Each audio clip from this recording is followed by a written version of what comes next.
आप देख रहे हैं सहारनपुर लाइव न्यूज और सहारनपुर लाइव न्यूज के लिए मैं खेमचंद सैनी। इस समय यशस्वी सिंह हमारे साथ हैं जिन्होंने एथेनिया हाई में टॉप किया है, जिनकी परसेंटेज जो है 97.6 है और जिन्होंने जो है साइंस और मैथ में 100 में से 100 अंक लाए हैं। हम उन्हीं से बात करेंगे कि इस सफलता की जर्नी में कौन कौन उनके साथ था और किस प्रकार की उनकी यह जर्नी रही और कामयाबी के इस पायदान पर पहुंचने के लिए उन्हें किन किन पथों से गुजरना पड़ा। आप अपनी परसेंटेज और अपनी इनको बता दीजिए सब्जेक्ट वाइज। मेरे 97.6% आए हैं and I have scored 100 out of 100 in maths and science, 99 in SST, 97 in English. आपको पहले से आभास था कि इस पायदान पर आप पहुंचेंगे, इतनी परसेंटेज ला पाएंगे? एग्ज़ाम देने के बाद थोड़ा सा तो आइडिया लग जाता है परसेंटेज का, बट 97.6 इतना नहीं था, लाइक 95 के अप्रॉक्स तो सोचा था। आप जीवन में क्या बनना चाहते हैं? मैंने पीसीएम ऑप्ट करी है, सो मैं इंजीनियर बनना चाहती हूँ।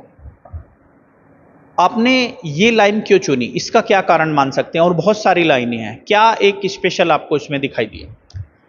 मुझे मैथ्स में और फिज़िक्स केमिस्ट्री में बहुत ज़्यादा इंटरेस्ट है, तो जब मैंने इसके बारे में रिसर्च किया तो I got to know about engineering and और भी ज़्यादा रिसर्च करने के बाद इसमें इंटरेस्ट और बढ़ा and that is when I decided. क्योंकि एक अच्छी परसेंटेज आपकी आई है, टॉपर्स आप हैं, तो कभी कभी कुछ स्टूडेंट का एग्जाम फोबिया कह लीजिए या कुछ चीज़ें और कह लीजिए, डिस्ट्रैक्शन कह लीजिए, कहीं ना कहीं मनोबल डाउन हो जाता है, वो निगेटिव हो जाते हैं। तो क्या आपके साथ भी ऐसा होता है? अगर ऐसा होता है तो आप उससे उभरने के लिए किन चीज़ों का सहारा लें? स्टूडेंट लाइफ में नेगेटिविटी हो जाती है, बहुत बार अप्स एंड डाउन्स रहते हैं। जितने भी डाउन्स रहते हैं उसमें हमेशा मेरे पेरेंट्स ने मेरा साथ दिया, उन्होंने मुझे गाइड किया। जितनी बार भी मैं परेशान हुई या नेगेटिव फीलिंग्स आने लगी तो उन्होंने मुझे हमेशा संभाला। उन्होंने कहा कि तुम कर सकती हो, you can do it, you will be the best, you will do the best. तो उनका ही साथ था पूरे टाइम, और पेरेंट्स का साथ में टीचर्स का भी बहुत सपोर्ट था, उनका गाइडेंस था, उनकी भी चाह थी कि यशस्वी यू कैन डू इट। तो वही सब एक बूमिंग बूस्ट था और उसी ने मुझे मोटिवेट किया। आप जो है ये कामयाबी का पायदान आपने हासिल किया है, तो इसमें आप इसका क्रेडिट किन किन लोगों को आप देना चाहें? इसका क्रेडिट बिल्कुल सबसे ज़्यादा मेरे पेरेंट्स और मेंटर्स को जाता है। टीचर्स का हार्ड वर्क और पेरेंट्स का constant support her ups and downs में बहुत ज़्यादा हेल्प करता है। अगर आपको अच्छी परसेंटेज लाने के लिए सुझाव देना पड़े कुछ स्टूडेंट को जो कहीं ना कहीं कम परसेंटेज आने से उनका मनोबल टूट जाता है, तो आप क्या सुझाव उन्हें देना चाहेंगे? अच्छी परसेंटेज लाने के लिए ये ज़रूरी नहीं कि आप रोज़ 12-12 घंटे या 14 घंटे पढ़ो। एक कहावत है, slow and study wins the race, तो वो बिल्कुल ट्रू है। ज़रूरी नहीं आप 14 आवर्स अ डे पढ़ो, आप थोड़ा-थोड़ा 3 टू 4 आवर्स पर डे पढ़ो, लेकिन कंसंट्रेशन के साथ पढ़ो, वही इम्पॉर्टेंट है। और कम परसेंटेज आना कोई डिमोटिवेट होने वाली बात नहीं है, इट्स ओके। कोई भी रिज़ल्ट आपकी वैल्यू नहीं बता सकता। लाइफ में बहुत सारी चीज़ें हैं करने के लिए, हम अलग-अलग चीज़ों में सफलता हासिल कर सकते हैं। अक्सर 10th में आकर के शुरू का बोर्ड एग्जाम होता है बच्चे का, तो एक एग्जाम फोबिया बच्चे पे हावी हो जाता है, कहीं ना कहीं वो डरने लगता है। आपके साथ भी क्या ऐसा हुआ? और जो बच्चे एग्जाम फोबिया से घिर जाते हैं उन्हें आप क्या सुझाव देना चाहें? एग्ज़ाम फ़ोबिया तो बहुत ज़्यादा ट्रू बात है। लाइक बोर्ड्स शुरू होने से 1-2 महीने पहले मुझे भी बहुत ज़्यादा फ़ोबिया होता था, रात में नींद नहीं आती थी।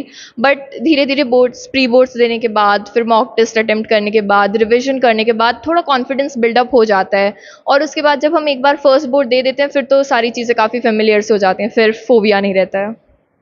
एक अच्छी परसेंटेज लाने के लिए या टॉपर्स बनने के लिए क्या स्ट्रेटेजी अपनानी चाहिए आपकी राय से? सबसे पहले तो कंसिस्टेंट रहना है। थोड़ा-थोड़ा ही करो पर डे, बट करो थोड़ा-सा ही। ज़्यादा एक दिन में करने की ज़रूरत नहीं कि आज तो हमने पूरा 4-5 चैप्टर्स पढ़ लिए और फिर 1 हफ्ते तक कुछ भी नहीं किया। ये इम्पॉर्टेंट है, प्लस टाइम मैनेजमेंट बना के चलना है कि हाँ, मुझे ये सब्जेक्ट्स आते हैं, ये मुझे अच्छे से आता है, तो इसको कम टाइम देना है। जो मेरे वीक सब्जेक्ट है, उस पे ज़्यादा टाइम डिवोट करना है। और ऐसे ही अपने स्ट्रैटेजिक प्लान हर किसी का अलग-अलग होता है, उस हिसाब से फॉलो करना है उसको। आपका फेवरेट सब्जेक्ट कौन सा है? Maths and science. Math and science. जी। दोनों में अच्छे नंबर आपके आए? जी, दोनों में मेरे 100 आए हैं। आपको कभी ये लगा जिस समय आपने अपनी मार्कशीट देखी होगी कि इनमें दोनों में तो 100 आ गए? कई बार जैसा आपने बताया भी कि स्टूडेंट को पहले से आंकलन होता है पेपर्स के बाद कि हाँ इनमें मैं अच्छे मार्क्स आ जाएंगे, कि थोड़े थोड़े मार्क्स वहां भी आ जाते तो हो सकता था कि टॉपर्स की जो ये सीक्वेंस और आगे बढ़ सकती है। Human desires are endless. Marksheet देखने के बाद सबसे पहले यही चीज़ हुई थी कि यार इसमें भी थोड़ा सा और ज़्यादा आ जाता, तो हाँ थोड़ा सा लगता है, बट ठीक है, अच्छे आए हैं जितने आए हैं। जी, कंटेंटमेंट होना इम्पोर्टेंट है। जैसा आपने बताया कि इंजीनियर आप बनना चाहते हैं, इंजीनियरिंग की लाइन में आप जाना चाहते हैं, तो उसमें भी बहुत सारा आगे क्राइटेरिया है, तो उसको लेकर के जो ड्रीम्स, आगे का क्या ड्रीम्स है? आगे तो अभी पीसीएम के साथ कंटिन्यू करना है एंड फिर सॉफ्टवेयर इंजीनियरिंग की तरफ बढ़ना है। आजकल एक नया ट्रेंड आया है कि बहुत सारे लोग इंजीनियरिंग में जाते हैं, फिर उसके बाद जो है उन्हें अपनी जॉब श्योरिटी हो जाती है, फिर कई बार उनका मुंह जो है एकदम यूपीएससी की तरफ होता है। एज सच अभी मेरा तो यूपीएससी की तरफ कोई इंटरेस्ट या कह सकते हैं कि एम नहीं है, अभी तो मैं इंजीनियरिंग की तरफ ही हूँ। मैं आपसे एक सवाल और करना चाहूँगा यहाँ से, सोशल मीडिया को लेकर के। सोशल मीडिया को लेकर के आजकल बहुत सारे जो है डिस्ट्रैक्शन है कि इससे सोशल मीडिया से डिस्ट्रैक्शन होता है। आपका नज़रिया क्या है? मेरे हिसाब से सोशल मीडिया को एक लिमिट तक यूज़ करना चाहिए, लाइक जब तक आपकी स्टडीज़ में, आपके इंटरेस्ट में वो हेल्प करे तब तक यूज़ करो। एंड एट दिस एज यानी कि 10th ग्रेड में सोशल मीडिया का इतना कुछ यूज़ नहीं है, तो हमें कम से कम ही करना चाहिए, केवल स्टडी रिलेटेड ही करना चाहिए। सहारनपुर लाइव न्यूज़ से बात करने के लिए आपका बहुत बहुत धन्यवाद। Thank you. बेटी ने यशस्वी सिंह ने एथेनिया टॉप किया है, कैसा लग रहा है? बेटी के टॉप करने से बहुत खुशी हुई है, तो मेरी बेटी को मैं ढेर सारी बधाई देना चाहता हूँ।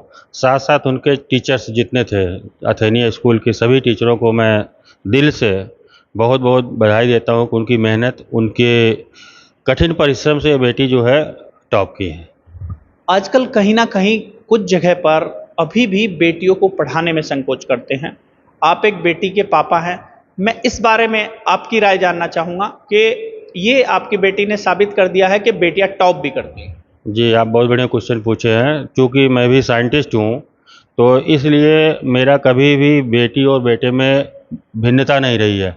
चूँकि ये फर्स्ट बेटी हमारी पैदा हुई थी, इसको हम अपने बेटे से ज़्यादा लाड करते हैं। ऐसा नहीं कि मैं बेटे को लाड नहीं करता हूँ, बेटे को भी लाड करता हूँ, लेकिन शुरू से मेरा ये रहा है कि हमारी बेटी अच्छी से पढ़े लिखे, बेटे और बेटी में कोई अंतर नहीं हो। ये सर्वप्रथम जब इसका एडमिशन हुआ था दयावती मोदी एकेडमी में, तो वहाँ लड़कियाँ पैंट पहन के नहीं जाती थी, तो मैं उस समय उसको अलाउ किया था, उनके प्रिंसिपल से बात करके इसको पैंट, और अक्सर ये जो है बेटों के ही ड्रेस में रहती है। तो ऐसी कुछ नहीं है, बच्चियाँ बहुत पढ़ती हैं, बहुत मेहनत करती हैं, बेटे भी मेहनत करते हैं, लेकिन जो लड़कियाँ हैं वो ज़्यादा कंसंट्रेट होकर के पढ़ती हैं, और टॉप ऊंचाइयों पर अक्सर आप देखते होंगे कि बेटियाँ ही इस समय टॉप कर रही हैं। एक सर मैं आपसे सवाल और करना चाहूँगा यहाँ कि कई बार क्या होता है कि कुछ पेरेंट्स, बेटा हो या बेटी, सभी को एक परसेंटेज लाने को लेकर के जो है ना बहुत ज़्यादा प्रेशर डालते हैं। क्या आपने कभी ऐसा किया? अगर नहीं किया तो ऐसे पेरेंट्स को आप क्या सुझाव देना चाहेंगे? इन बच्चों के लिए मैं अपनी बेटी के विषय में बताता हूँ। मैंने इसके ऊपर कभी कोई भी लोड नहीं दिया कि आप पढ़ो, बस इसको अपने विषय में बताता था कि मैं कैसे मेहनत करता हूँ, कैसे लोग टॉप करते हैं, कितना आपको टाइम देना चाहिए।